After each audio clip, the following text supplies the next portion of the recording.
off to Leonard. Defended by Simmons. Is this the dagger? Oh! Game! Series! Remember That Guy, the sports podcast where we mine our memories for nuggets of nostalgia about peripheral players past and present. I'm James, and I'm here to help exercise some Philadelphia-Toronto demons with my co-host here. The demons have been exercised. I actually giggled a little bit when you did that, whereas I would normally be in tears, but I no longer am. They have been exercised. You just heard a laugh. The laugh is that of a special guest that we have for you today. It's not Kawhi Leonard. It's the man with the second best laugh. Please introduce yourself. That's right. It's me, the very special guest Xavier. Welcome, Xavier. I will posit the second best laugh in sports, actually, is the incredibly fake laugh that A-Rod does anytime he's on, like, a financial television show. I don't know if you've ever seen this, but he's not a human being. He's a little robot puppet boy who is trying very, very hard to be real. And if he makes the Hall of Fame, he'll finally get that wish to come true. So A-Rod is truly a showman, and the one thing that I always remember about him is his first interview that he did with the Yankees. He adopted just the very slightest, like you could barely pick up on it. He had a very slight Hispanic accent doing his first interview in New York. And it was like, he's like, hey, I'm in New York, the Bronx, we got all the people here. He was playing to his crowd. He's a person that likes to play to the crowd. I enjoy him, personally. I don't find his little puppet persona disagreeable. I find him interesting. He just always seems like he is pretending to be Alex Rodriguez. But enough about that. Enough about Alex Rodriguez. He's in the past. We want to know about the present. Which one of you guys wants to lead us off for making memories? I mean, I'll just jump right into it. We're recording on Thursday evening, April 21st. And last night, April 20th, Joel Embiid with, to my memory, it wasn't quite a buzzer beater. But first game-winning shot with under 3 seconds to go in a game that I can remember for a Sixer in a playoff game. To do it in that environment, where the last time that he played a playoff game there was, of course, the intro that James did. Quadruple doink. The quadruple doink, which came just months after we had the double doink to beat the Bears in a playoff game, the Eagles did, so I was like, all right, well, the doinks came back twofold, but we didn't need any doinks last night. We just got nothing but the bottom of the net on that sweet 3-ball from Embiid. I loved seeing the breakdown of Doc Rivers drawing up the play. ESPN did a real nice thing where they overlaid Doc speaking with an X's and O's breakdown of those actions occurring. And what a delight that we live in the time in basketball in which 7-2 centers are taking catch-and-shoot threes with under a second on the shot clock to win games. There was some conversation on First Take. I think it was Chris Russo was talking about Bob Cousy. Yeah, Bob Cousy ongoing dialogue since the NBA 75 players were listed. Right, and JJ Redick said, if you dropped Kyrie Irving back in Bob Cousy's time, they think he's a wizard. If you drop Joel Embiid back in Bob Cousy's time, basketball would no longer exist. They would have said, he's too good at this. This sport has been solved. We're no longer going to play this game because this one person is too dominant and too actualized and too unstoppable at this game. Let's get real for a second. Bill Russell is an incredible champion. Joel Embiid would give Bill Russell the business. Joel Embiid would pummel Bill Russell. Bill Russell, he had 11 rings. Is that about right? He would have 1 ring. 11 rings in 13 seasons, including 8 consecutive ones. Yeah, him against Joel Embiid. I mean, because you think Bill Russell was only 6'8" or 6'9", I think, too. Joel Embiid would have been illegal. They would have banned people 7 foot or taller from playing basketball because it is clearly too inherent of an advantage if this giant person is more skilled than every single person that is playing this game. It's unreal. And for him to do it there, and the Toronto fans, I don't know what they have against Embiid, but there was some vociferous fuck Embiid chants. And the fuck Kyrie chants. It's the fouls. We Well, also, I think there was some talk that they thought that he was trying to deliberately injure the Raptors, that he tried to roll Scotty Barnes' ankle. And, I mean, who would have thought that when you put little people and try to guard a big person with them, the little people might get hurt by the big person? That's just very simple physics. We don't need any formulas. We don't need any PER. We don't need any VORP. We don't need wind shares. We just see big person and we see little person, and we know that big person beats little person at the game that has the tall hoop to put the ball in. It's a very simple thing. It's very simple when you really break it down. But that's Joel Embiid permanently making memories for me. 3-0 up on the Raptors. Hopefully by the time you're all listening to this, the Sixers will have closed it out on Saturday. If not, then hopefully they close it out on the night that you're listening to this. But I do think they're going to take care of business Saturday. I think that was Toronto's best shot. Don't you want them to win at home? That's the beauty of a gentleman's sweep. A gentleman's sweep not only gives the losing team like something to hang their hat on, it gives you, if you are the home team, admittedly, I guess they're typically the higher seed getting that, and you get to close it out on home court that way. It would be nice, but I think what would be nicer is there's a lot of talk about the injuries we're causing. We picked up a couple nicks and bruises here and there. Embiid's thumb is bothering him a little bit. There's some minor things here and there. So I would like to just take care of business, start resting. Looks like it'll probably be the Heat. We'll get to that later. When the time comes, we still do need to win one more game. I'm knocking on wood as we speak. But Joel Embiid, thank you for continuing to be the most incredible athlete I've ever seen in my entire life. Well, after such absolutely classy Diaz hyperbole, Xavier, what do you have to follow that up with? That so I got poetry? Please ground us. I got a couple things. Real quick, I am also mad at the Yankees for intentionally walking Miguel Cabrera in the 8th inning. He needed one more hit for 3,000. Even though statistically it was the right thing to do with an open base and wanting a lefty-lefty matchup, they deserved to then give up a bloop 2-run single to put the game out of reach. I know it's the right thing to do, but I was watching the game for hit number 3,000. I didn't care about a win in April. So I hope Miggy gets it soon. Ball don't lie doesn't come up as much in baseball, but in this particular case, the ball did not lie. Yes, it was ball don't lie. The ball reveals all truths. I do with first base open though. I mean, that would have been malpractice to not walk him. I know, that's the thing. It was the right call, but feeling-wise, it felt bad. It was the right call for Brandon Hyde to intentionally walk Shohei Ohtani in the game that I saw him play against the Orioles last year. 100% in the situation that he did it. I was also one of the many Orioles fans that booed Brandon Hyde for doing that. The fans want to see cool things happen. Managers want to win, and sometimes that means they have to try to make cool things not happen, which sucks and is one of the unfortunate flaws of baseball. But enough of that. Happy retirement to Jay Wright. Fantastic coach. I will not miss him as a Temple fan. I hope that this gives Temple a chance under McKee to come back a bit, and I hope that Nova takes a little bit of a step back because he did kick our ass for about 15 years straight. Also, Arsenal beat Chelsea 4-2 at Stamford Bridge yesterday, which was great because they had lost 3 games in a row to worse teams, so no one really expected that. So it was very nice to have that win. But the thing that I really wanted to talk about was the Savannah Bananas. The official baseball team of Remember That Guy. I think we can all land on that. They're great. I love the Savannah Bananas, and they are a real collegiate summer league team, and they've won 2 of the past 5 Coastal Plain League titles. But they also do, a spring series, which is more kind of like Harlem Globetrottery, where they really kind of focus on the fun. And they still do a lot of these things during their league games, but the spring is when they really kind of turn it on. They just had a big walkout to Harlem Shake that was a full choreographed thing. They do a lot of TikTok content. My lovely fiance, who otherwise could not care less about baseball, frequently sends me TikToks of the Savannah Bananas team. So one of the best things is if you just go to the Savannah Bananas website and you go to their About Us page, they just have a list of things that they do. Our players perform choreographed dances every game. Britney Spears, Michael Jackson, Toby Keith, you name it, they've danced to it.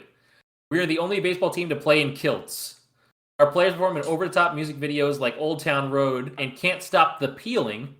Our hitter walk-ups are legendary. Bananas may be escorted to the plate by the Banana Pep Band. They may walk up as a golf batter with a caddy, or they may even introduce themselves. Their owner, Jesse Cole, wears a yellow tuxedo all of the time. They have their own Savannah Banana beer. They have the Banana Nanas, a senior citizen dance team, and the Man Nanas, who are their dad bod cheerleading squad. The chief got me. The Banananas. Their stadium, Grayson Stadium, is the first ever ad-free ballpark where they don't have any ads on the walls or on the scoreboard. No advertising for any outside thing if you go into a Savannah Bananas game. And before every game, they honor the Banana Baby. Cue the Lion King opening music with players kneeling around a baby being lifted in a banana costume. Do they have, like, is this the baby for this season? Is this, like, a different baby every game? I hope it's a different baby every game, but I need to find that out. See, I kind of like the idea of this baby has been selected to be this year's baby. This is just the 2022 baby. He gets a little card. He gets to be in the baseball card pack that you get. I want to take it a step further. They should treat it like the Dalai Lama, where we just get to see the baby grow up, and the baby just continues to be the mascot until it becomes a wise 70-year-old mascot. And then when, unfortunately, he does move on to the next life, the next Savannah Banana Baby is born again, has to pick out the favorite toys of the previous banana. I think that would be a beautiful tradition to see started. The Dalai Banana. But, I talked earlier about how baseball can be non-fun when it comes to, trying to make the best choices for winning based on, statistics. But baseball can be really fun if you just let baseball be fun. And the Savannah Bananas prove that baseball can be fun. Just let players have personalities and do things. And then you would see more fan engagement and interaction like you see in some of the other star-driven leagues. Let them do stuff without threat of getting beamed in the head, punched, or benched by their own ancient managers who only care about the unwritten rules. Let them have fun. Kick Tony La Russa out of Major League Baseball. I mean, there's many reasons for that, but yeah, I mean, just do that in general, but it would also make baseball more fun. You guys don't think managers should encourage teams to throw at their own players? You should do what Buck Showalter does. It's just like the second one of your players gets hit, just go out and bum rush the pitcher. Buck Showalter's the only old guy who kind of gets it, and even he leaves Zach Britton in the bullpen during a wild card game. What about you, James? I'll tell you who's making memories for me, Xavier. We here, I remember that guy, we're big fans of name, image, and licensing rights, aren't we? Love it. And I not so much, but we have definitely, from Diaz, got a lot of love for golf here, and I want to combine those two things this week. I am a big fan of a pair of athletes who have signed the first father ever... and son. Father and son. Yes. Who have signed the first ever name, image, and licensing deal with the definitive 19th hole of golf. That is a direct quote from the press release from Hooters.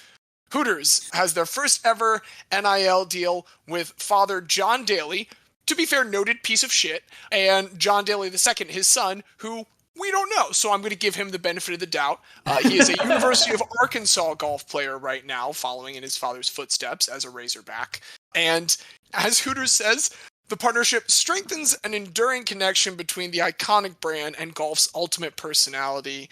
If you want to get words from John Daly II in particular, straight from the horse's mouth, to see how he feels about this deal, I've seen my father's great relationship with Hooters over the years, and I'm proud to continue my family's association with this iconic brand. Once again, that brand is the definitive 19th hole, Hooters.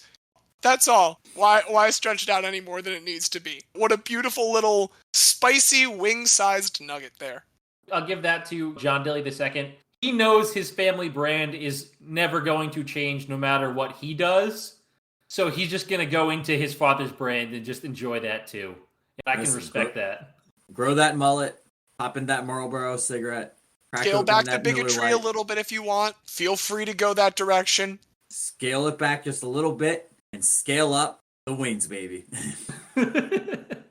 Between Buffalo Wild Wings with our boy from St. Peter's and now this, we're about to see, I think, a Wings arm race. Buffalo Wild Wings did just sign Klay Thompson. I saw that commercial. Oh, they got Klay Thompson. Ooh, okay. You know what?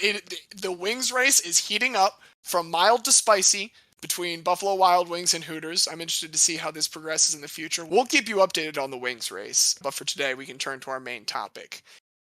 I realize that we've talked about it. We love long journeyman careers. I think it's very easy to romanticize that, but I think it's important sometimes that we acknowledge those beautiful bright flames that burn oh so short I took this incredibly literally as we this week decided to discuss guys with incredibly short careers. I found just about the shortest career in professional sports that I think you can. And that belongs to a guy named Ryan Sutter. Are either of you familiar with football player Ryan Sutter?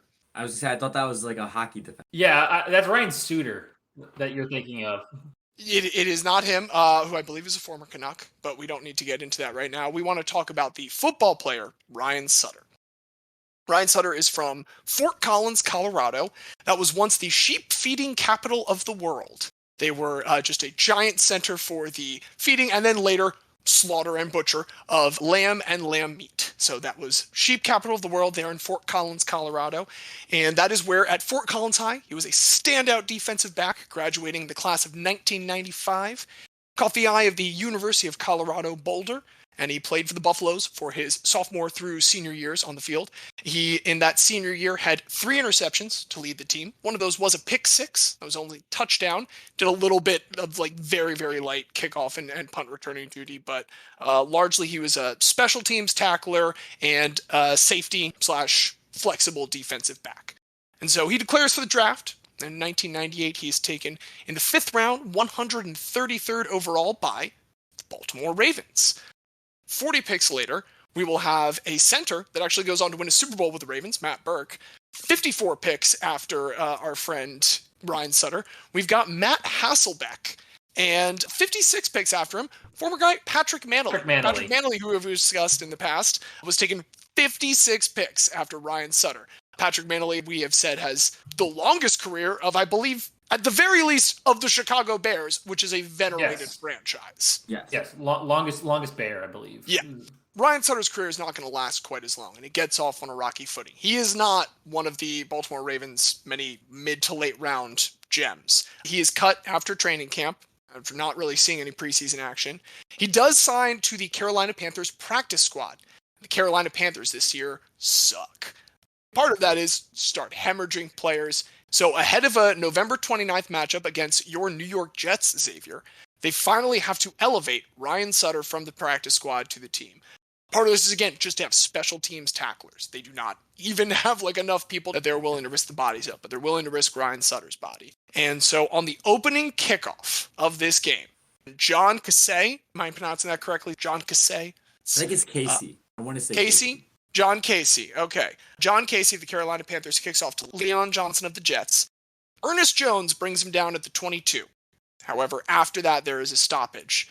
In that play, the first ever professional play of Ryan Sutter's career, he suffers a devastating shoulder injury and is immediately taken out of the game, placed on injured reserve for the rest of the season, and then cut from the Carolina Panthers. Oh, you said there'd be no sad things in this. I didn't say no sad things. I said that largely this is a fun story. But look, if he's going to have a short NFL career, there needs to be a reason why. And this is why. He does not ever make it back onto a professional NFL field again. He does make it to Seahawks training camp the next year. He is again cut.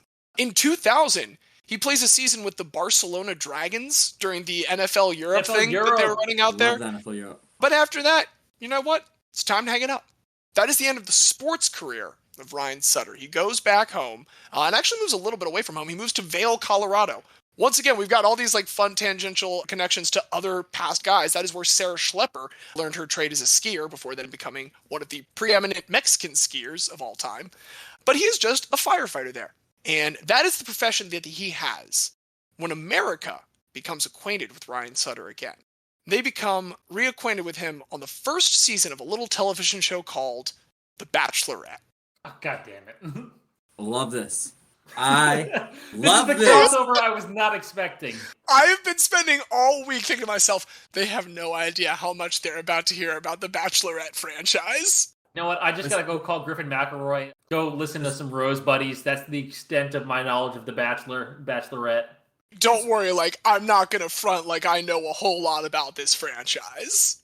Listen, I probably know the most of anybody on this I think that's completely possible. Since about 2016, I've been in it. I will be honest, to know what's going on in the world, I will read recaps of it. I do not watch it, but I like to be culturally fluent, so to speak. Yeah. I would not know a single name from any season of any of the Bachelor programming. We only have to focus on Mr. Sutter. Yeah. But before we get to Mr. Sutter, I do want to give a little background on it since this is, the beginning of this franchise. The Bachelor and Bachelorette franchise as a whole actually has one other predecessor. It's all the brainchild of a guy named Mike Fleiss. And in 2000, he did his first show kind of related to this as an attempt to start to figure out what this market was. The day after Valentine's Day, February 15th, there is a little 2-hour broadcast television special called Who Wants to Marry a Multimillionaire? This is a play on the title of the popular show at the time, Who Wants to Be a Millionaire? It is a pageant with 50 contestants that in 2 hours are going to get winnowed down as if it was like a Miss America competition for the mystery multimillionaire, who for the vast majority of the show is kept like behind a screen and is giving cryptic answers and responses. It's a combination between like Miss America and that Blind Date TV show that they had forever. At the very end, Rick Rockwell is revealed as the multimillionaire, if this is the first time you've ever heard that name.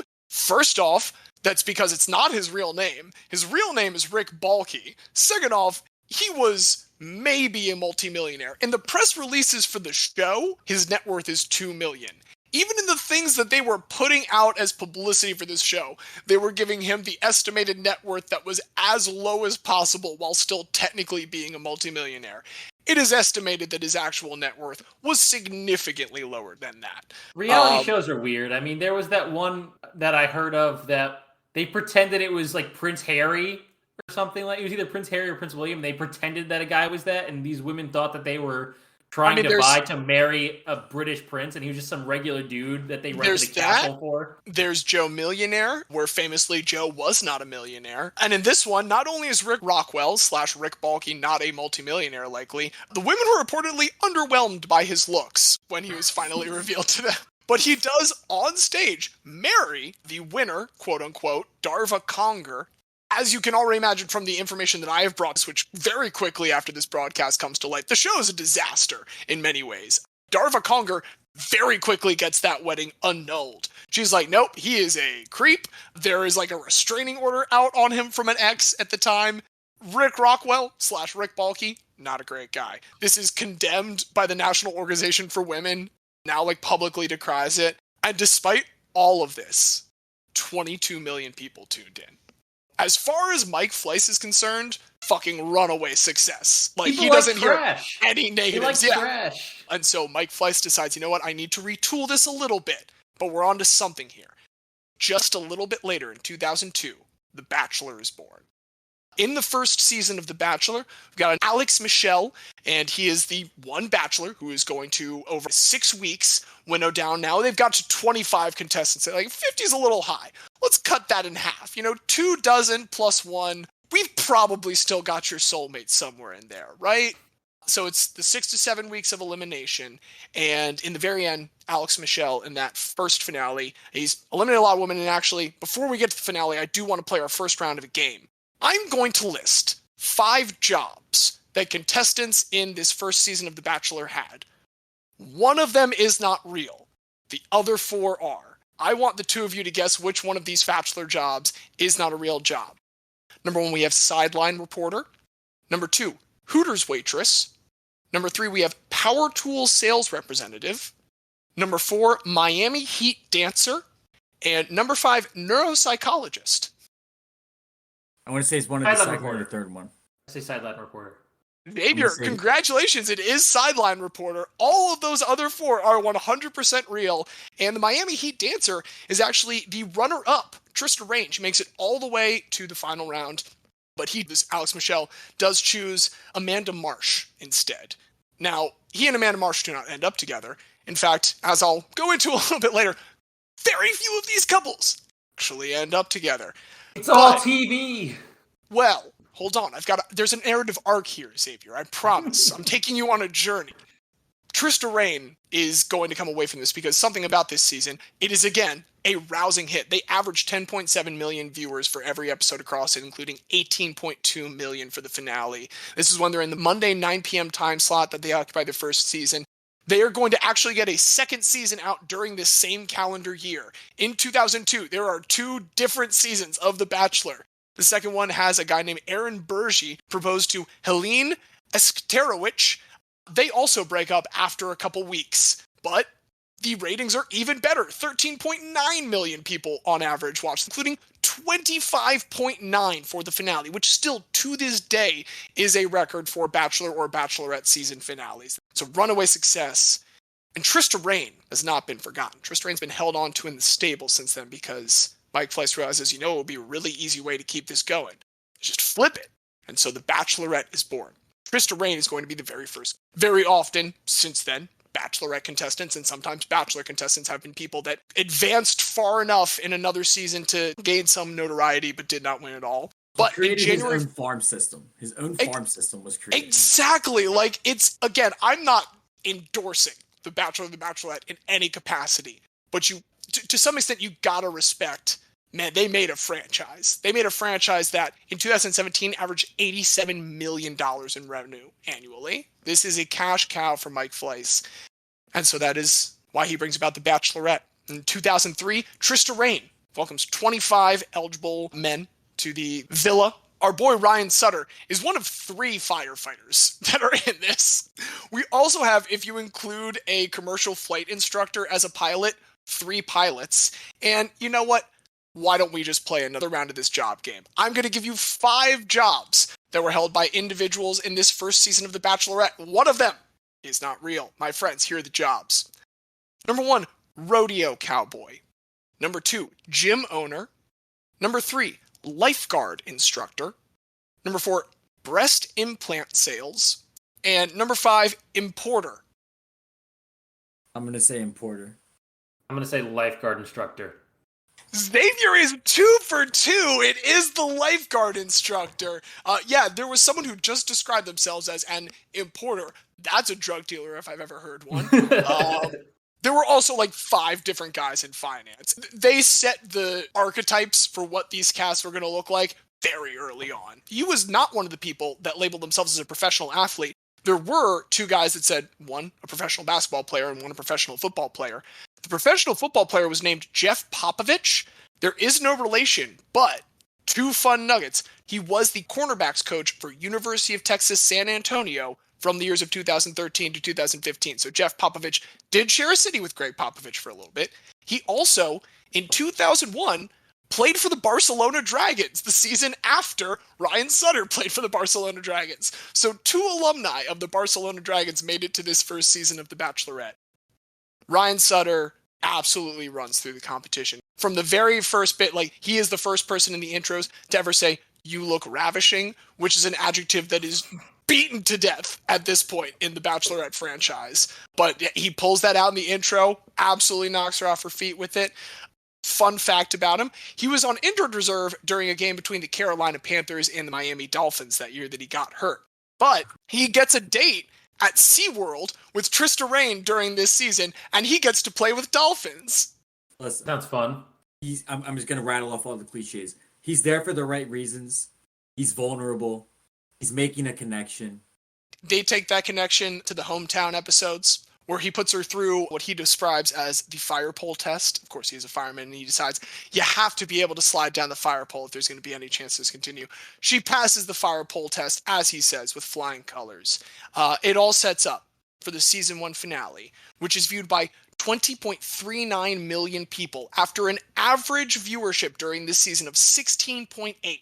To this day, season 1 of The Bachelorette has the highest per episode viewership of any season in the entire franchise. And in this finale, she chooses Ryan Sutter. He gets down on the one knee. He proposes. And they actually get married. They have a wedding special in 2003, later that year. It's a couple episodes that run from late November to December. And they are still together. And this is very, very rare, as we said earlier. So, okay, at this point, there have been 44 total completed seasons of either The Bachelor or The Bachelorette. In those 44, from The Bachelorette, there are 4 that are still married to the winner of this season. There's 1 that ended in divorce after being married. There's 1, the most recent one, still an ongoing engagement, so we'll give them benefit of the doubt. From The Bachelor, there's 1 person who is married to the winner of their season. There are 2 who married the runner-up of their season, and there are 2 who are currently engaged, both of those have called off the engagement at least once before resuming it. So let's be generous. Let's say all of those are more or less successful seasons of The Bachelor or Bachelorette. That is 11 out of 44, 25% success rate. That's abysmal. It's absolutely terrible. And that is why I believe that it's so important that in the third ever entry in this franchise, they knocked it out of the park with one. I posit to you that the importance of Ryan Sutter and Trista Rayne Sutter is you can't keep milking this franchise if you don't have one happy relationship to point to. In fact, by the time there was another successful marriage, they had already had 2 different children. Do you want to hear how white their children's names are? I'm gonna say give me Lakin. Kaylee. That is like a Kayleigh.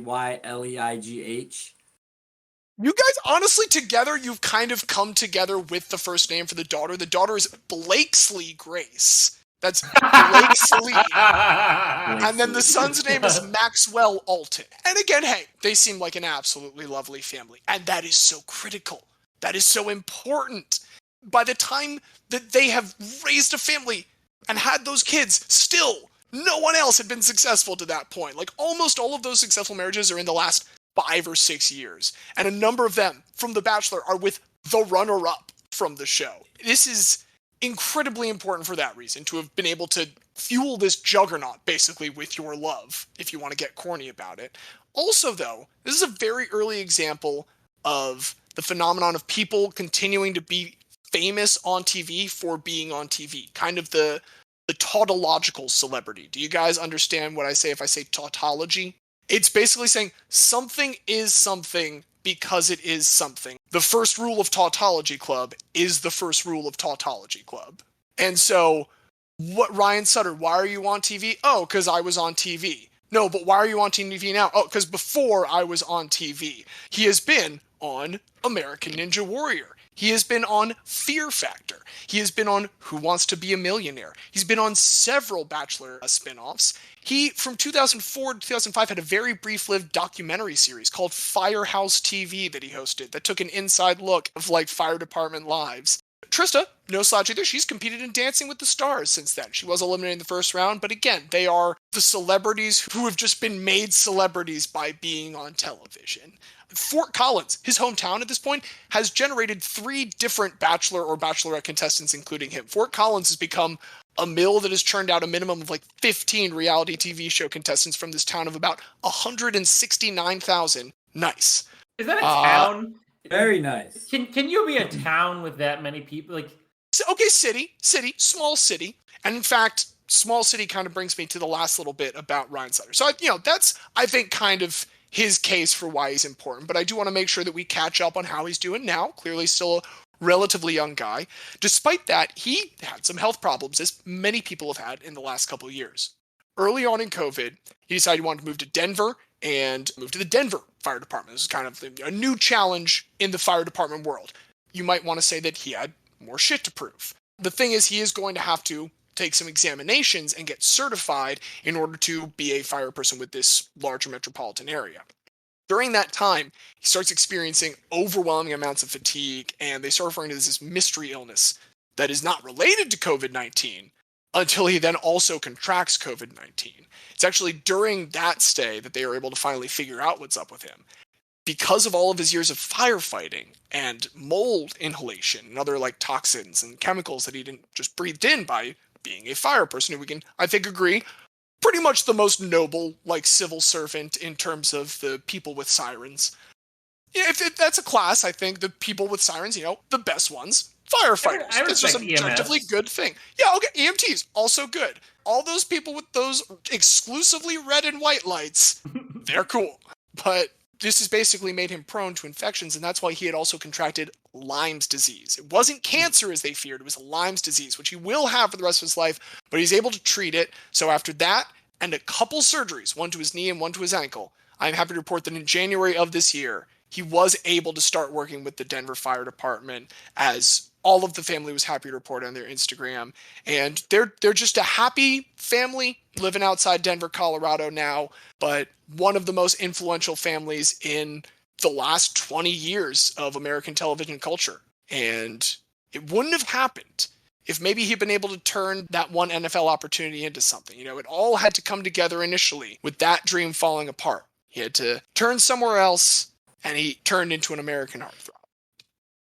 What tangled webs we weave. I love it. Lyme disease, when you said that, I just want to say shout out Elena Deladon, probably the most prominent athlete in professional sports living with Lyme disease. Incredible. If he doesn't separate the shoulder, perhaps more Bachelor contestants would have been separated. That's my pitch, Ryan Sutter. I'm sure you guys did not see a lecture about the Bachelor and Bachelorette coming. But if the topic is short careers, one play is about as short as it gets. When you said the shortest career ever, I thought we were going to get a Moonlight Graham deep dive. That's what I was hoping for. That seemed too obvious. Why revisit Field of Dreams when we can revisit the Dream Suite? Beautiful. Is that what they call it? They call it the Fantasy Suite. Again, I don't Fantasy know. Suite. I don't. No, it's the Fantasy Suite. I will cop to reading recaps. I do not watch the show. I did watch the highlights of their first season to make sure that I got some of those good juicy things.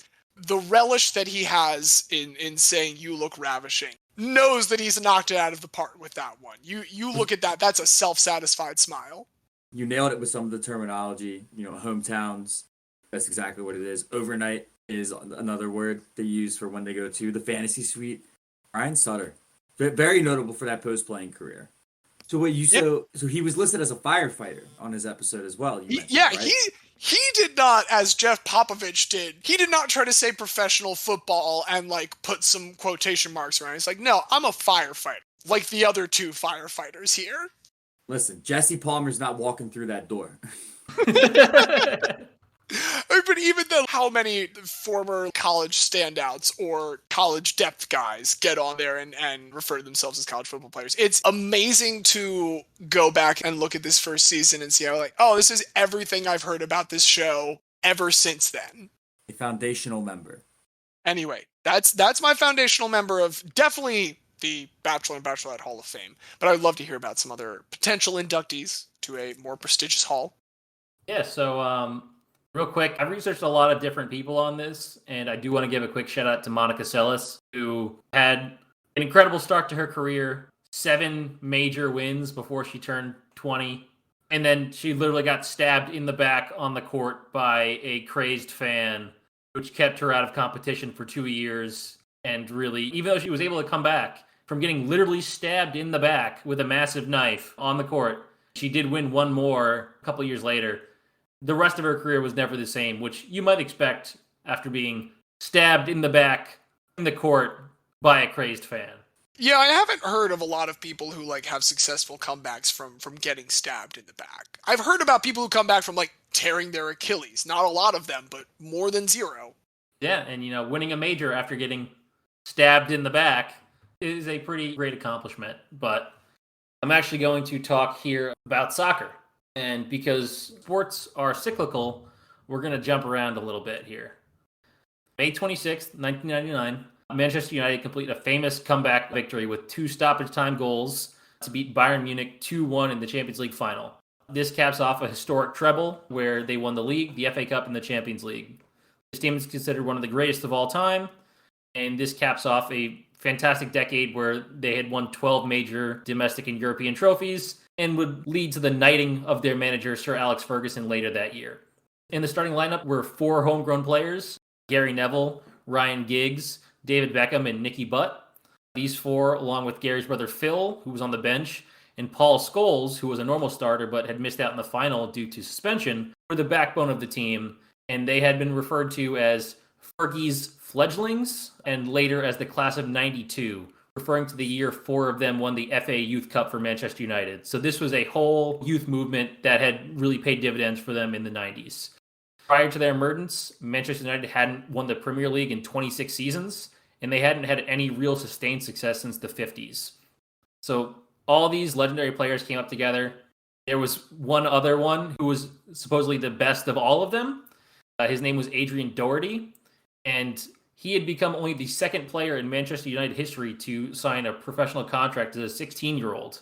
Unfortunately for Adrian, in February of 1991, 1 week before Ferguson had planned to give him his debut, he suffers a cruciate injury that ends his career before it even began. And because sports are cyclical, back during the last period of Manchester United's success, the first player in Manchester United history to sign a professional contract at 16 also saw his career end before it could really begin. And so this story is about that player, Duncan Edwards. Duncan. It's a good soccer name. Yes, it's a very good name. I also like we have found a lot of things to talk about recently that have very specifically happened 2 times. Yes, I mean, there are a lot of parallels between Manchester United of the 50s and Manchester United of the 90s, so it just tied in pretty well, but I'll get more into that. So Duncan Edwards, born on October 1st, 1936 in Dudley, England. Dudley is a market town in the West Midlands that's nestled right between Wolverhampton and Birmingham. For Americans, it's kind of hard to think about just how close some of these English cities are to each other because everything is so spread out here. But no, these 2 very large cities are 10 minutes away from each other, and Dudley just happens to be a small town, a larger town now, that's just right in the middle. Everything's very close. But so Duncan grows up playing soccer and also performing Morris dancing, which is a traditional English folk dance, a choreographed dance by multiple people in usually white attire with bells attached to their shins while wielding swords, sticks, or handkerchiefs in the air, like spinning them around. I've seen videos of it. It's really wild. I'm from a very British family who are still to this day super Anglophile to the point that I am not always comfortable with. I have never heard of this before. This is fascinating. So Duncan was really good at both of these things, and he was selected to compete in the National Morris and Sword Dancing Festival, but was also offered a trial with the English Schools Football Association under-14 team, which happened to be on the exact same day. So Duncan had to choose, do I want to do Morris and sword dancing or soccer? Disney Channel original movie bullshit. Well, Duncan chooses soccer.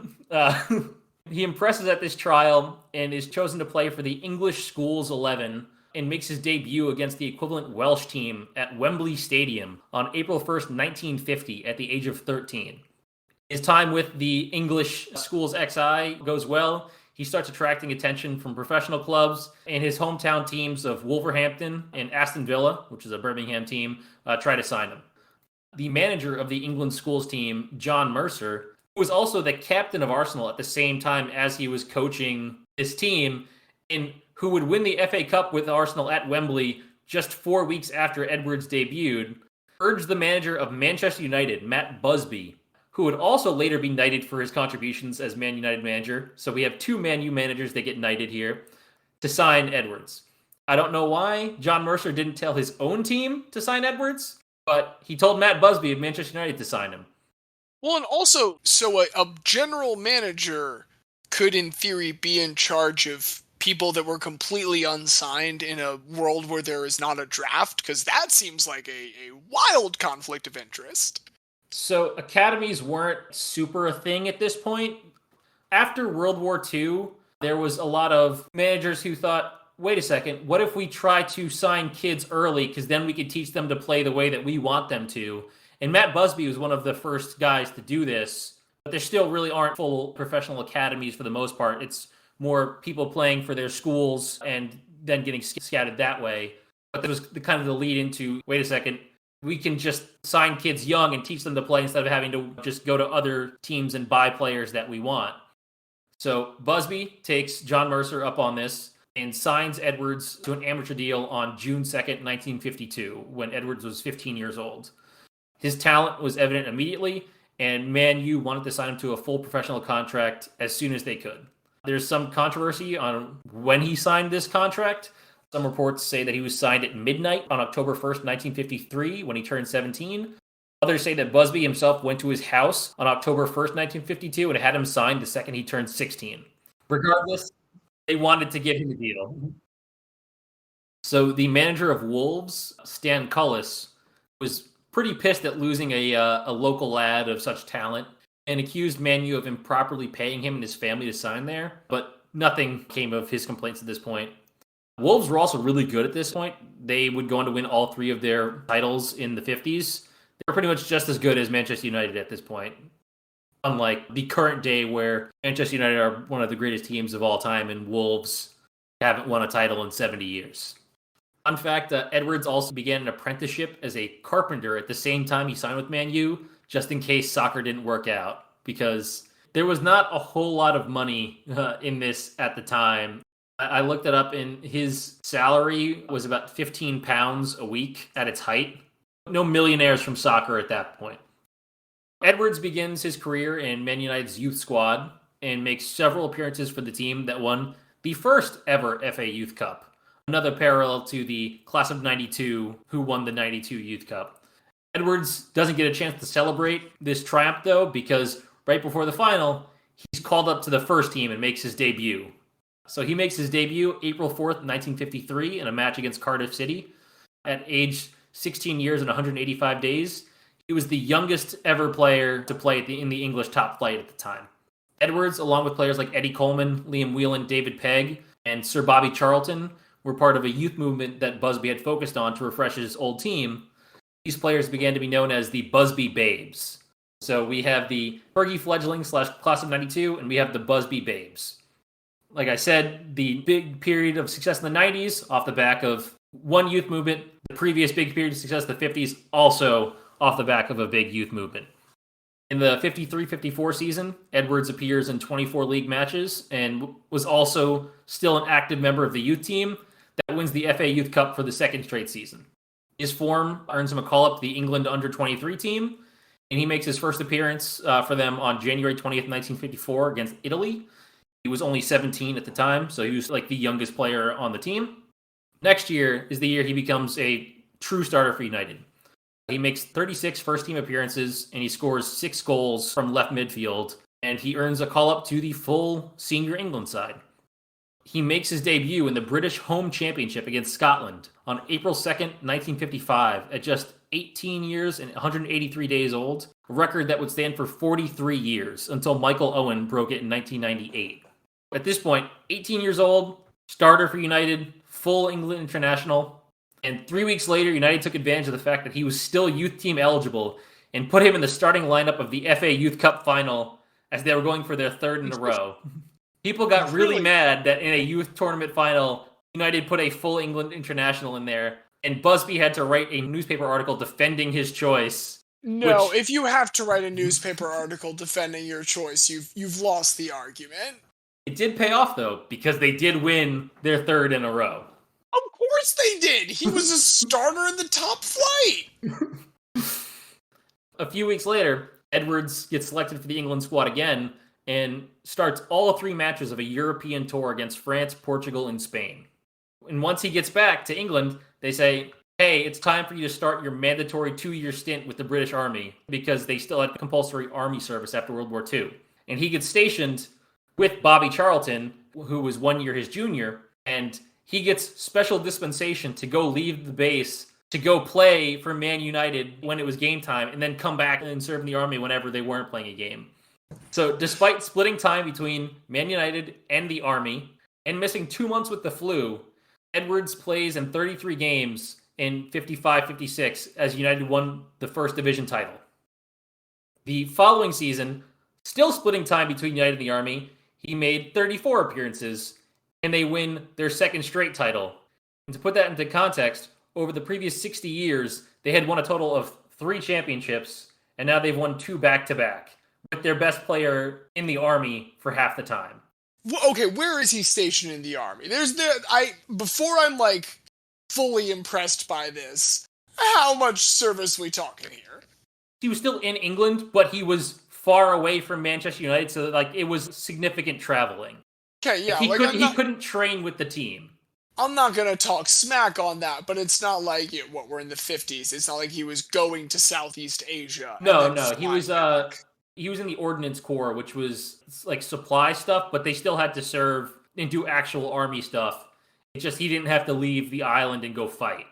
But he still had to do his army service and still could not live on his own or train with his team because he had to live on the army base. Edwards, in this 55-56 season, or 56-57 season, I should say, also made 7 appearances in United's first ever appearance in the European Cup. This was the second season of the European Cup existing, and United was the first English team to ever participate because none were invited to the first year. European Cup, it's today's Champions League. You just didn't invite them? So fuck those guys. This was their first. If you want to just call it the Champions League, it's fine. This was the first year of the Champions League. Their very first game in this, I'm just going to call it the Champions League because that's how it is today. They actually had to play at Manchester City's main road ground because Old Trafford didn't have floodlights at the time. In this game, they win 10-0 against Belgian champions Anderlecht, which is still their highest margin of victory in a competitive match ever. Is that why they didn't invite them the first time? We'll make our own tournament. I mean, Real Madrid wins the first 5 Champions Leagues, I'm pretty sure, as part of their 12 that they have. And the thing is, England was not really the center of soccer at the point. The early to mid 50s. Moved on to It's Coming Home, which they've been on for several decades because it keeps not coming home. Well, England's their only World Cup was 66 on home soil, but this was right after they had gotten demolished by the Hungarians twice in a year, 6-3 and 7-1. And after, in the 1950 World Cup, they didn't make it out of the group stages after losing to the U.S. 1-0 in a game that was so crazy. English reporters thought it was a misprint in the score and reported it as 10-0 England in the home papers in a game they lost 1-0. This was kind of the ascent of British soccer. Wow, okay, after a bad 40+ years for United and after a bad time for England soccer, things are really looking up. We have all these young kids coming in. We're showing it on European stage, on the world stage, and things are looking great. He's a full-on regular for the national team. He appears in all of the qualifying matches for the 1958 World Cup, including scoring 2 goals in a 5-2 win over Denmark on December 5th, 1956.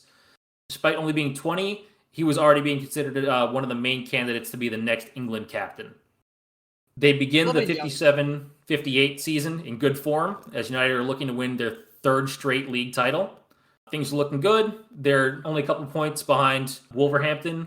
And on February 1st, 1958, Edwards scores in a 5-4 win over Arsenal at Highbury Stadium. After this game, they jet off to Serbia, where they draw against Red Star Belgrade in the quarterfinals on February 6th, which was good enough for them to advance 5-4 to the European Cup semis, where they were going to face AC Milan. Unfortunately, this is the last game that Edwards... Where are we on the tracker, James? How many unfortunate? I haven't been keeping track, but I've been waiting for the big one. Yeah, so this is the last game that Edwards will ever play. Yeah, there it is. On the way back from Belgrade, the plane carrying the Manchester United team stops in Munich for refueling. On takeoff, the plane crashes, and half of the people on the plane die instantly. This is known as the Munich air disaster, where England lost some of their best and brightest young stars at too early of an age. And Edwards survives initially and is taken to the hospital in Munich with multiple leg fractures, fractured ribs, and severely damaged kidneys. They thought that they could save him, unlike a lot of his teammates. They had an artificial kidney, rushed for him. They say that while in the hospital bed, he asked the assistant manager, "What time is the kickoff against Wolves? I mustn't miss that match." Unfortunately, things start looking worse and worse. And 15 days after unfortunately, after he's already in the emergency room. He's in the emergency room. He's there. After 15 days, he does pass away. And hours before his death, the new issue of Football Monthly was published in the United Kingdom with a photograph of him smiling on the cover. Hours before they would get the news that he had passed. He was buried at Dudley Cemetery 5 days later. More than 5,000 people lined the streets for his funeral. And ever since that day and what happened at the Munich air disaster, there has been a lot of what-ifs for Duncan Edwards. His teammate, who we've talked about, Sir Bobby Charlton, is one of the few people who survives that crash without any major injuries. Charlton plays for Manchester United for 20 years, making 600 appearances, scoring 200 goals, and is generally considered one of the greatest of all time. Charlton has said frequently that Edwards was better than him. Edwards was a better player. He was the best player I've ever seen and the best footballer I've ever played with. I always felt I can compare well with any player except Duncan. He was such a talent, I always felt inferior to him. This, again, is from one of the greatest players of all time. It's one of those things where, even though he only played 5 seasons, his impact on Manchester United was so great that he really was one of the people that kind of rocketed them to international success. And even though the team was decimated by this tragedy, they became really a star attraction for young British soccer players and were able to rebuild and become what they are today. And a lot of that is thanks to Duncan Edwards, even if unfortunately he wasn't able to live to see that blossom. It's a beautiful story, and I'm going to try and delicately lighten the situation. Which magazine thing is funnier? The Duncan Edwards on this issue right before he passes, or the Betty White 100th birthday celebration right before she dies at the age of 99? I say the Betty, because to me, like, that seems like it was Betty's last bit. Like, I think she gave those interviews, and it was like the Magic Johnson gift where she was like, "I'm not gonna be here." Like, I think that was how she was looking at as she was doing those interviews. So because of the perceived intent, at least on my part. There's just another couple things that I wanted to add about Duncan Edwards, some posthumous stuff. In 1996, he was one of 5 players who was chosen to appear on British stamps as part of a Football Legends set to commemorate Euro 1996. Harry Venables, legendary English manager, stated that there's no doubt that if he had lived, it would have been him, not Bobby Moore, who lifted the World Cup trophy as England captain in 1966. Scottish coach Tommy Docherty, who coached Manchester United in the 70s, stated, "There's no doubt in my mind that Duncan would have become the greatest player ever, not just in British football with United and England, but the best in the world. George Best was something special, as was Pele and Maradona. And in my mind, Duncan was much better in terms of all-round ability and skill." In recognition of everything he did in his short career, Edwards was made an inaugural inductee into the English Football Hall of Fame in 2002. Surprised they didn't establish their own Hall of Fame until 2002. English football is weird in that there's the English Football Hall of Fame, which came in 2002. Then there's the Premier League Hall of Fame, which came out last year, but which only cares about the 30 years of Premier League football. So even though there was 110 years of first division football between 73 and 1992, none of that counts.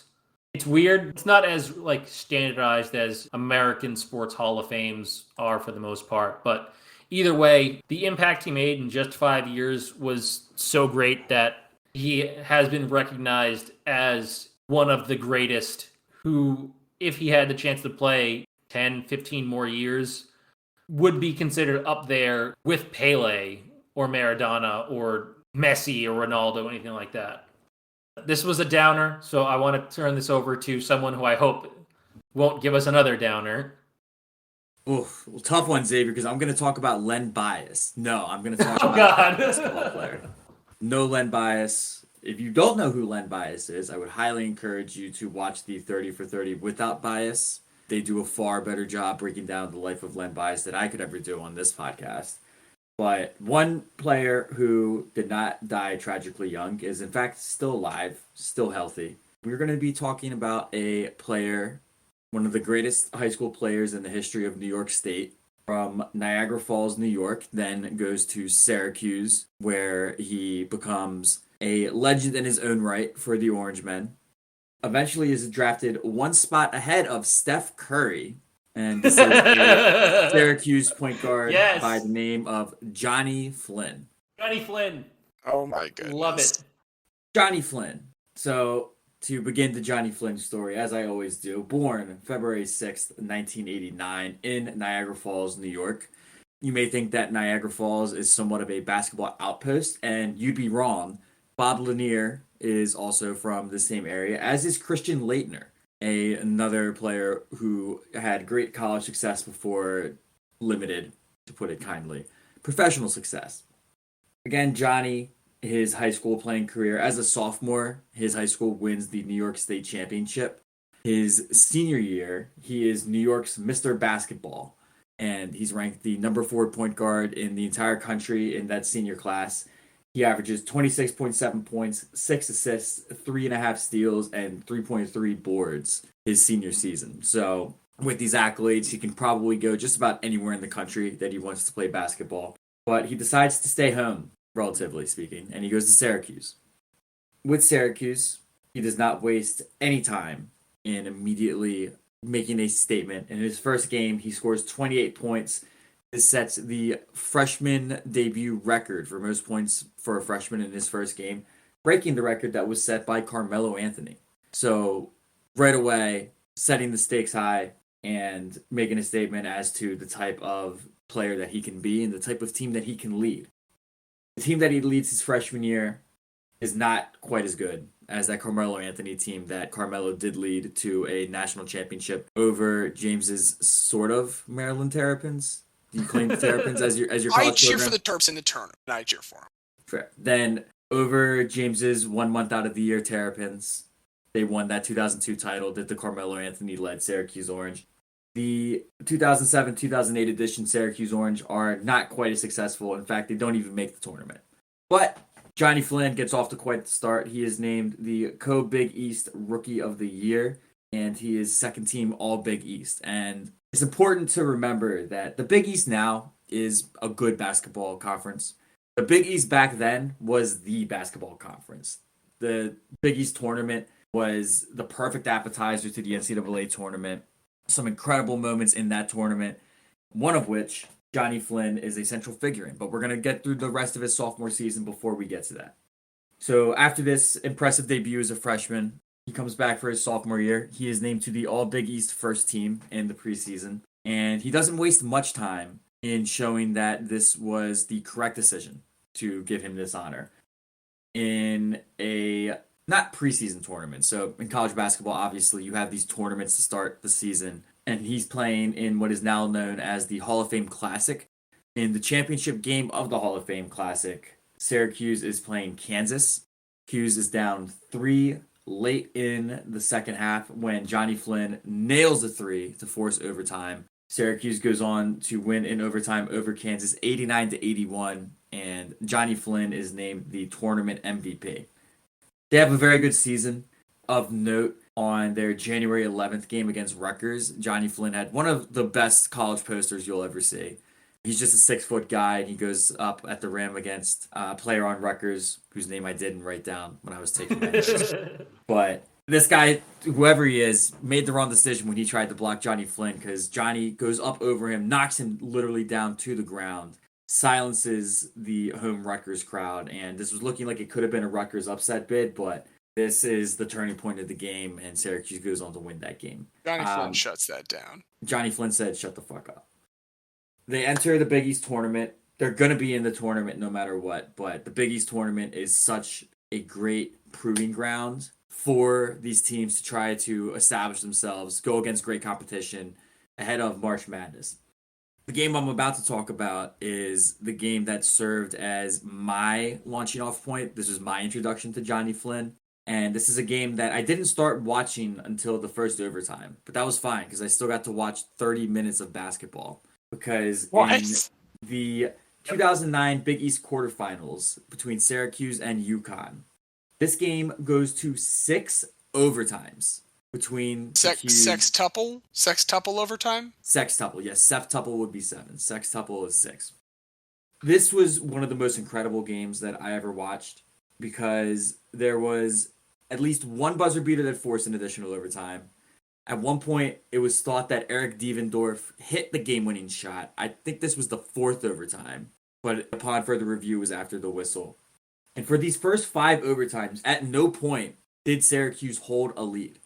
Syracuse trailed for the entirety of the first 5 overtimes, with the exception of the fact that when the clock hit 0 in that overtime period, the score was again tied.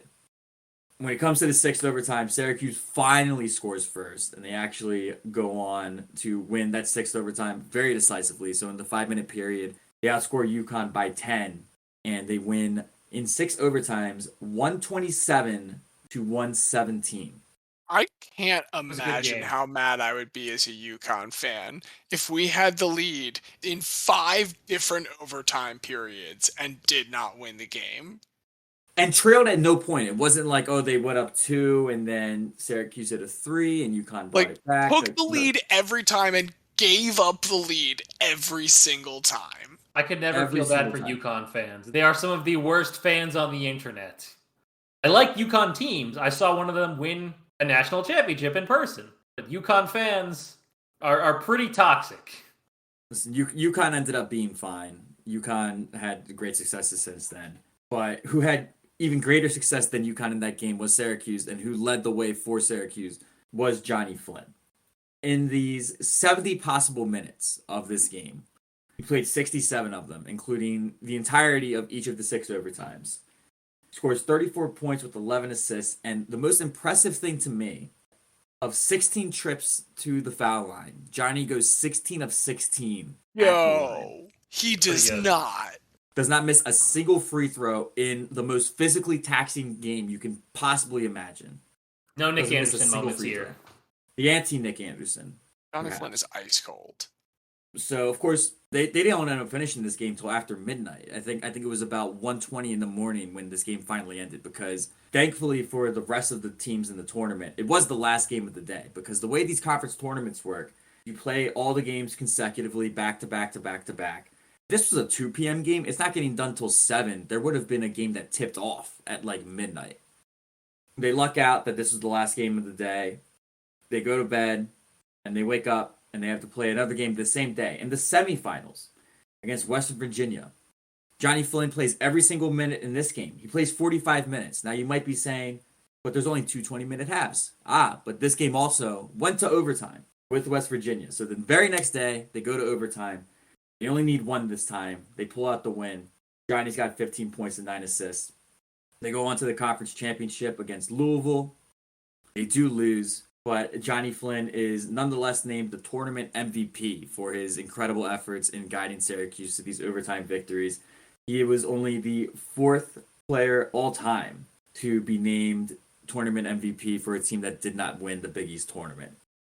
The stage is set, and he enters into the NCAA tournament. Syracuse has a fine run, nothing particularly noteworthy.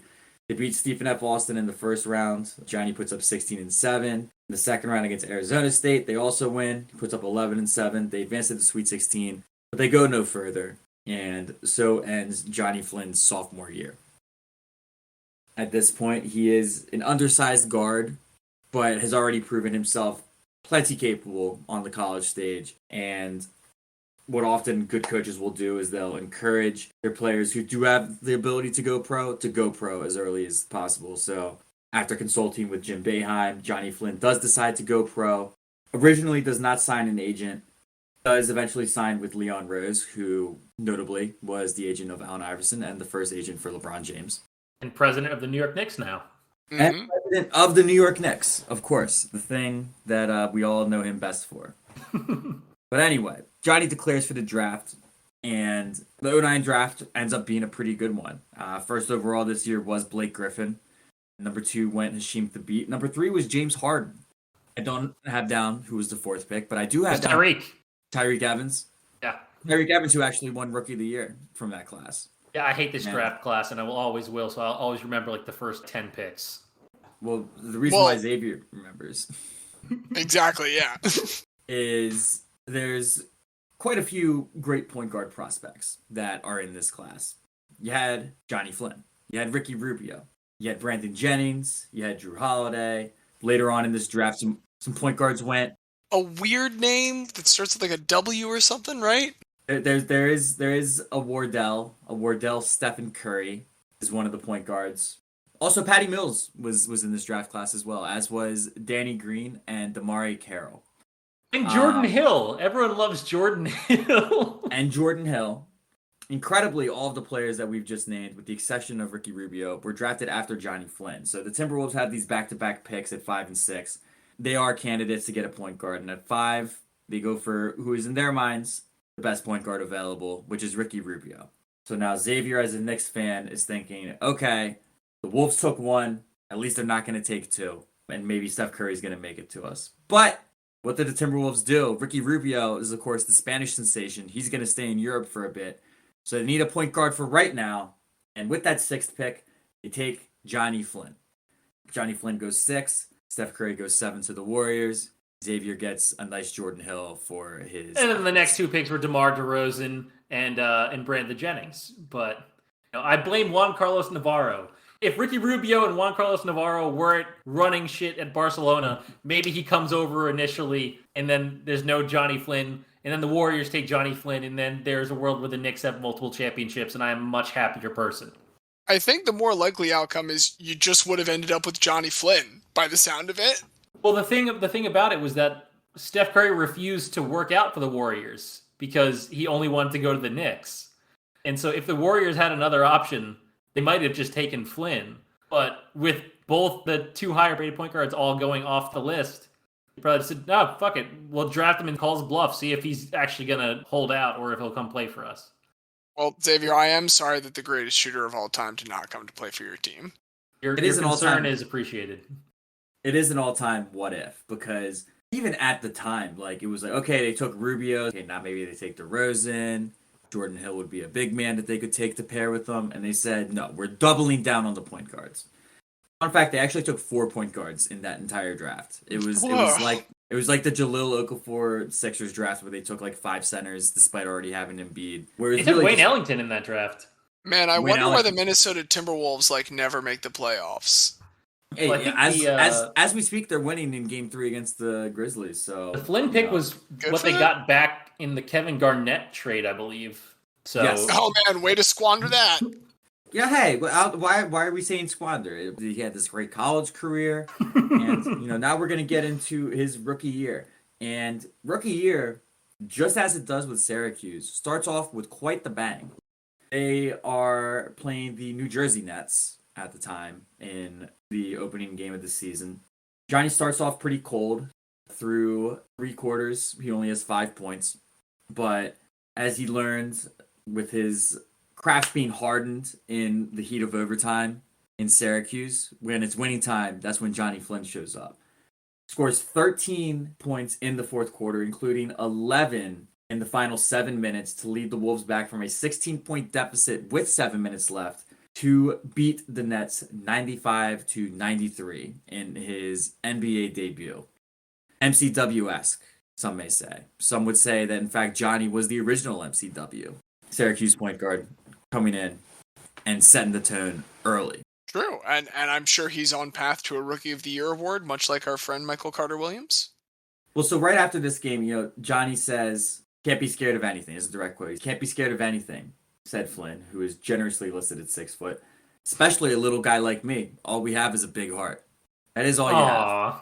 And that's some real coach's kid stuff right there. He has a big heart, and what else he has is a lightning quick first step. He's able to get to the rim on just about anybody. Just a fun footnote about that Nets team. Their leading scorer that year was Brook Lopez. He averaged 18.8 a game. And this Nets team started the season 0-18, which set the NBA record, which would later be tied by the Philadelphia 76ers. The Nets end up going 12-70 this year. So the omen that you thought that first Johnny Flynn game, it was really more just an effect of how bad the Nets were. Isn't Brook Lopez still the all-time leading scorer in Brooklyn Nets history? I believe so. I am pretty certain that he is because Vince Carter wasn't there long enough. That was before Jason him Kidd anyway. wasn't there long enough and didn't score enough. Yeah, I mean, and those people are before Brook Lopez. Obviously, AD ain't done it yet. Garnett and Paul Pierce. I mean, KD, who knows how long KD even stays there? KD stays 3 more seasons. That's not going to be long enough. So, Brook Lopez still the all-time leading scorer for the New Jersey/Brooklyn Nets franchise. Johnny has a few games that are standout games from this first season. So, on December 14th, they beat the Jazz 110-108. Johnny drops 28, including having the game-winning layup to put them ahead. Just over a month later, on January 18th, he scores his career-high 29 points in a 108-103 overtime win over the Philadelphia 76ers. For his rookie year, averages 13.5 points, 4.4 assists, 2.4 rebounds, and a steal per game, shooting 41.7 from the field, which isn't great, but 35.8 from 3 and 82.6 from the free throw line. So That's a solid rookie season. A very, very solid rookie season, and he is so recognized for it, being named to the second team all-rookie team. Johnny played in and started in 81 games that season.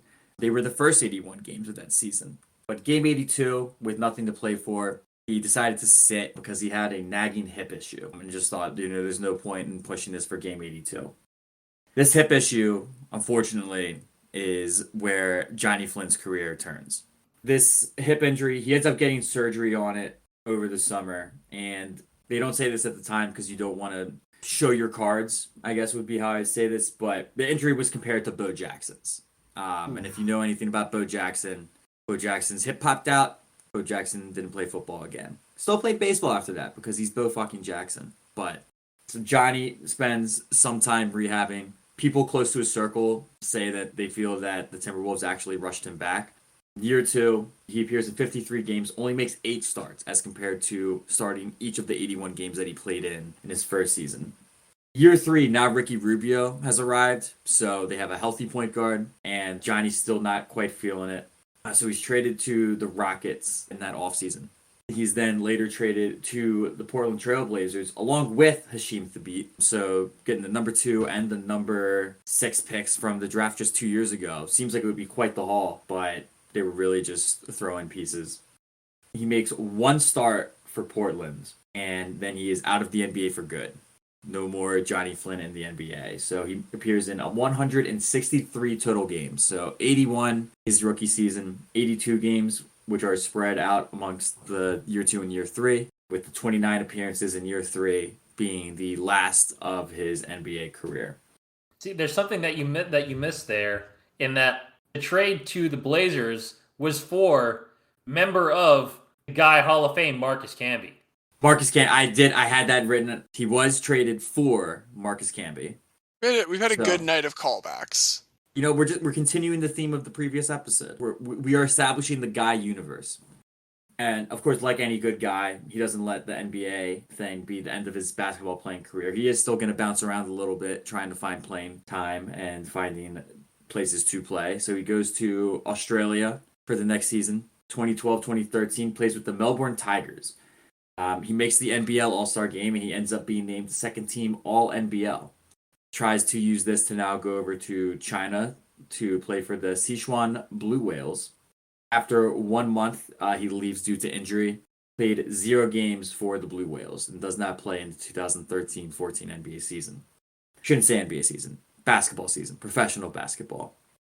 The next year, he's going to give it one more try. He goes to Italy, signs with Orlandina Basket, plays 2 games. He gets injured again. And at this point, Johnny says it's probably time to hang him up. And so ends the career of Johnny Flynn. And so ends my recounting of his story. Unfortunately, I don't have any notes on whether or not he went to show on any dating shows like your boy James. I mean, everyone gets on Dancing with the Stars at some point. I mean, at least as an audience member, right? Like, let's give him something. But Johnny Flynn, undersized point guard, incredible quick first step, incredible player at Syracuse, and unfortunately, that hip issue does come up, and it marks the end of his playing career. But Johnny was one of those guys that I just loved watching, specifically with Syracuse. Like, I don't remember much of his NBA career, to be perfectly honest, but he was such a dog at Syracuse. To go 16 of 16 at the free throw line in a 6 overtime game, and then play the full 45 the next night in another overtime game. That's got to probably be the shortest period of time ever to do, 112 minutes of basketball altogether? You could play a full 48 minutes, NBA back-to-back. And both of those games could go to one overtime period, and you would still be at 106 minutes. So what a dog. He had that dog in him. He did not have that hip stability in him, and that's what led to the end of his career. But love Johnny Flynn. Wish he could have had a longer career, but if he had a longer career, then who knows? Maybe he would have just had like a standard 10-year average NBA guy career, which wouldn't have been at all noteworthy for this episode. So Johnny does have a chance to reclaim some notoriety and some glory with this selection that we're about to have. I like Johnny Flynn. I also When you first started talking, I was so sure you were going to talk about somebody else who was also the number 6 overall pick, but 3 years earlier, I was so certain this was going to be a Brandon Roy episode. But I do like Brandon Johnny Roy Flynn. would have been a great one. Brandon Roy. Well, what I love about Brandon Roy is so in those 2011 playoffs, which ended up the finals that year was the Mavericks Heat when LeBron lost the first year. I don't think it might have been against the Mavericks. Brandon Roy had one signature callback performance in that, like after his knees were already gone, but he dropped like 20 in the fourth quarter. Oh, I miss Brandon Roy. I love Brandon Roy. He had no legs though. That dude makes my knees look abundant with ligaments. Well, I like exactly what you kind of said there, Diaz, at the end. As we kind of talk about these three, there's definitely a through line of the sliding doors. Like, all of them in some capacity are interesting specifically because of what happened, because they could not do. It seemed like they were meant to do. Ryan Sutter built his whole life to make it an NFL field. Didn't even get to play the full 60 minutes. Flynn made it to the NBA. Starts almost every single game his full rookie season and never starts more than 10 the rest of his career. Yeah, I think he started 9 games his second year and then 1 in the third year. Yeah, and then with Edwards, I mean, you're talking about a guy that sounds like he would be one of the British Mount Rushmore football players. Yeah. Love stories that focus on what could have been. Here's a pitch I'll make once again for Ryan Sutter. If The Bachelor isn't able to live, then The Bachelor doesn't morph into the weird sports fandom that it has become now, where there are things like BatchDraft.com, which is a 100% real website where you can sign up to be in Bachelor fantasy leagues and go through Bachelor fantasy drafts of the contestants to try and win. While you cannot gamble on The Bachelor in most states legally, Bovada.com, based in the Caribbean, will absolutely take your money for wagers and stuff. If it doesn't have those legs, he doesn't turn this second competition that he comes into the televised. The Bachelor is as real as WWE is. And you know what? We've brought some WWE in here. If we're talking about someone who's an athlete and then goes on to a lengthy entertainment career that requires him to be in very good physical condition just so he can be a beefcake, then I'm just saying there's parallels. We have some precedents. Your first mistake is underestimating just how much I hate reality television. Oof. The answer is, I would love it if The Bachelor ceased to exist and everyone who was on it was Thanos snapped, because it has led to so many terrible, terrible television shows that destroy people's brains and also lead to people doing awful, awful things for that type of television celebrity. Yeah, mates, I'm not going to defend the franchise. I don't think it's a largely great thing, but it takes someone to get a juggernaut rolling, and you can't deny that it is a juggernaut. And you know what? At least this dude seems pretty cool. Ryan Sutter and Trisha Rain Sutter and Blakesley Grace and Maxwell Alston, they all seem pretty chill. He has a coffee business now called Bearded Man Coffee that he runs with some other guys, and this is not like Black Rifle Coffee. Now, you I have did now check. Lost. It is not like some crazy gun nut thing. Just 3 dudes with big old beards making coffee. Cup of coffee in the NFL to reality TV for life to coffee owner is like the most generic thing that can happen, and that you see, I feel like happens a billion times now. Yeah, but you know what? Someone had to do it first. Listen, Ryan Sutter is a trailblazer. Brandon Roy is a trailblazer. I don't know if either's getting into the Hall guy tonight, though. I'm ashamed of how long it took me to realize what you were doing with Brandon Roy. No, just going for the lowest hanging fruit possible. Yeah, I don't know. I mean, so my thing with Ryan Sutter is I think it's a great story. Don't get me wrong. But if we're going back to the genesis of our guy test, which is you bring this guy up in a bar in any town, are they going to know who you're talking about? Ryan Sutter, I don't know who they're going to be talking about. If we go to a pub over in England, everybody's going to know about good old Duncan. And I feel like at least in the upstate New York area, everybody's going to know Johnny Flynn if I bring that up. I don't know where I could go and I could bring up Ryan Sutter and everybody's be like, oh yeah. A Bachelorette and Bachelor fan club. Yeah, I mean, 20.39 million people watched that finale, and an average of 16.8 million watched every episode, which, It happened in 2003. That is the highest average viewership for a season of The Bachelor or Bachelorette. 44 seasons. That's number one. I wonder what the pub crossover with Bachelor viewership is. Probably not that high. No, it's probably pretty much... I could be swayed to Johnny Flynn. Duncan Edwards, I'm sorry, if you were supposedly going to be like the greatest English footballer of all time after that, I know, we've come to this, like, how good are you?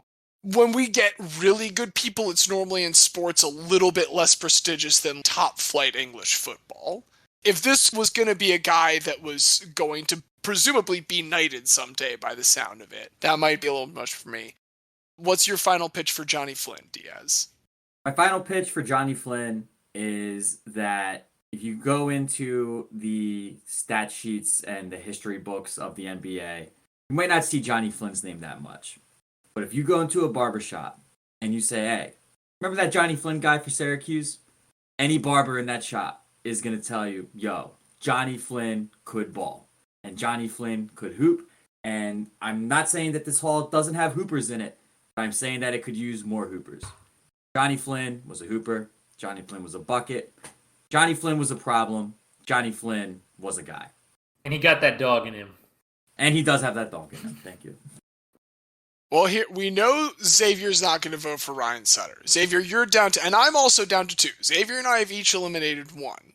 I mean, where we're at is both of us haven't eliminated Johnny Flynn, which means the answer is Johnny Flynn.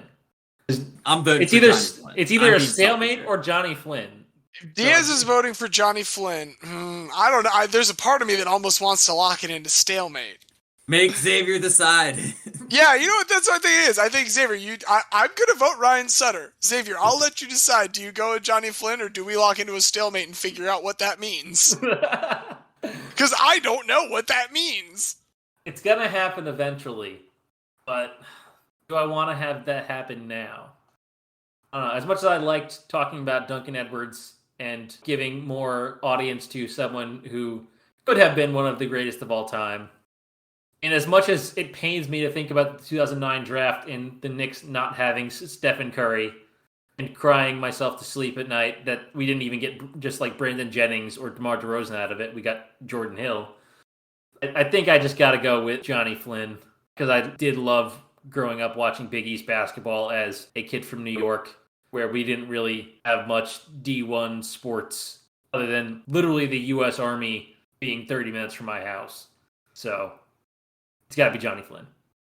I will concede. On the record, I am the author of the dissent here. This is a 2-1 decision, but it is a 2-1 decision. We respect democracy here. Diaz, I believe that leaves you with a final task. It is my great honor to welcome in one of the earliest dogs. He was perhaps a young puppy when we first came across him. He will forever have that dog in him. One of the greatest orange men of all time.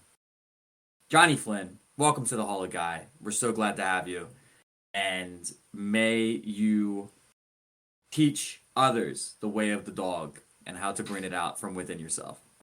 Johnny Flynn, you have received our final rose of the evening. Congratulations. Welcome to the hall. Hey there, editor's note, as requested by Diaz. Here is our final tracker on Unfortunate Least for this episode by my count. 5 total. 2 from Diaz, 3 from Xavier. Thank you. I am glad that I tricked you guys into listening to The Bachelor for like 10 minutes. Ooh. Listen, I enjoy the franchise. The concept. Listen, I was all over Love is Blind. Love is Blind season 2 I thought was really good. I can't wait to check out The Ultimatum. That's going to be really good. Temptation Island is in the middle of its 4th season. I love all that trash. Give me all that trash. Just like Caitlin. Trash can. Caitlin loves it all, and when it's on the TV or her iPad, I have to just do something else because I cannot stand people acting like the worst people in the world. Like The Challenge and stuff like that. They all just feel terrible. Absolutely terrible garbage people. But I understand that millions of people love that. It's just not my thing. Well, Xavier alters our final opinion after Diaz gives you your recommended viewing for the week, and I think that'll close it out for us. I have been James. I've been the very special guest, Xavier. And I'm Diaz. And as Kate Scott said last night about Joel Embiid, for your MVG consideration, most valuable guy. No, a joke is great when you have to say it afterwards. Yes. But you get it. You get the joke about the guy. Very valuable. This is just a game.